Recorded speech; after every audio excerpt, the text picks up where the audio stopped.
दादांचा विमान अपघातामध्ये दुर्दैवी निधन झालेलं आहे. आपले आणि त्यांचे कौटुंबिक संबंध होते. आज श्रद्धांजली सुद्धा वाहिली गेली आहे. काय सांगा? खरं म्हटलं तर आजचा दिवस हा असा येईल असं वाटलं नव्हतं. इतका तो काळाकुट्ट दिवस आहे. कारण अजितदादा आपल्यामध्ये नाहीत ही कल्पनाच आम्हाला करवत नाही. राजकीय माझा काय तोटा झाला, माझा काय फायदा झाला, हे विषय अतिशय गौण आहे. म्हणजे दादांच्या पुढे तर सर्वस्वावर पाणी सोडणाऱ्यातला माझ्यासारखे असंख्य कार्यकर्ते आहेत, असंख्य आमदार आहेत. त्यांना पदाशी काही घेणं नाही. काल देखील अनेक आमदारांचं हेच म्हणणं होतं की पुढच्या भवितव्याची आमची चिंताच नाही, ते काय व्हायचं ते होईल. पण दादानी आमच्यासाठी एवढं केलंय ते दादा नसताना काय असं राहावं ही कल्पनाच असह्य होणारी आहे. प्रचंड अपरिमित नुकसान या महाराष्ट्राचं, माझ्या चिपळूण संगमेश्वर मतदारसंघाचं, माझं जिल्ह्याचं या निमित्ताने झालेलं आहे. आणि हे कधी न भरून येणार आहे.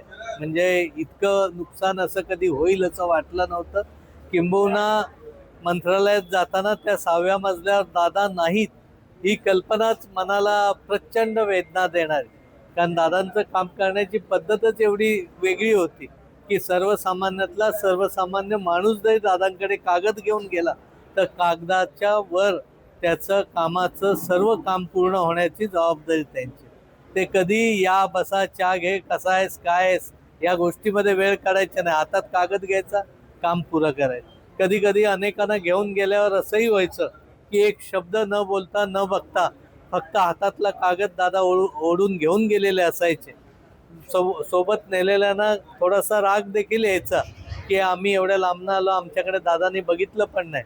पण दुपारी फोन यायचा की तुझं काम असं असं होतं, ते असं असं केलेलं आहे, तिथं जा आणि ती ऑर्डर घेऊन जा. त्यावेळी त्या माणसावरचा चेहरा तुम्हाला बघायला आनंद हा खूप बघून यायचा. त्यामुळे ही पद्धत दादांची होती. सकाळी 6:30 वाजल्यापासून कामाला सुरुवात व्हायची. आणि आता दादा नसणं हे आमच्यासारखी खूप मोठा धक्कादायक आहे. विशेषतः सह्याद्री शिक्षण संस्थेचं पाठबळच दादा होतं. सगळ्या बाजूने दादांचा आधार होता. कधी काही अडचण आली तर मी जरी नसलो तरी महेश असेल, अनी असेल, कोणी गेला असता तरी ते काम त्यांनी पुरं केलं असतं. हा विश्वास त्या मागे होता. शेवटचा दौरा ज्यावेळेला दादांच्या इथे झाला त्यावेळेला संगमेश्वरमध्ये छत्रपती संभाजीराजांचं जे स्मृती स्थळ आहे त्याच्या विकसीकरणाचं किंवा ते चांगलं डेव्हलप करण्याचा त्यांनी एक मानस ते आता कशा पद्धतीने ते काम 300 कोटीचं पहिल्या टप्प्याचं काम त्यांनी हातात घेतलं होतं. पालकमंत्री पण त्या कामात पाठपुरावा करत होते. या नियोजनमध्ये त्याची तरतूद करायचं आश्वासन नव्हे, ते 100% झालं होतं. आराखड्यामधले काही दोष दुरुस्त्या आणि काही अजून चांगल्या गोष्टी सुधारण्याचं काम झालं होतं. आणि त्यांची आठवण म्हणून या सरकारच्या पाठी लागून काही झालं तर ते काम पूर्ण करण्याची जबाबदारी माझी असते. दादा गेल्यामुळे राजकीय पोकळी निर्माण झालेली आहे. विशेष करून उपमुख्यमंत्री पदाचा जो प्रश्न तो निर्माण झालेला आहे आणि त्या पदासाठी सुनीता पवार यांचे नाव आपल्या राष्ट्रवादीच्याच नावावरून पुढे गेले होते. अशा पद्धतीने या सगळ्या वाटतात. खरं म्हटलं तर 3 दिवस दुखवट्याचे आणि असे असताना ह्या चर्चा करणं हे देखील उचित नसतं.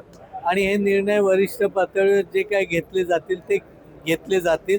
पवार साहेब देखील आमचे कुटुंब प्रमुखच आहे. तर त्या अनुषंगाने कशा पद्धतीने निर्णय घ्यायची ती प्रक्रिया वरच्या लेवलला होईल. त्यामध्ये फार मी बोलावं असं निश्चितपणे.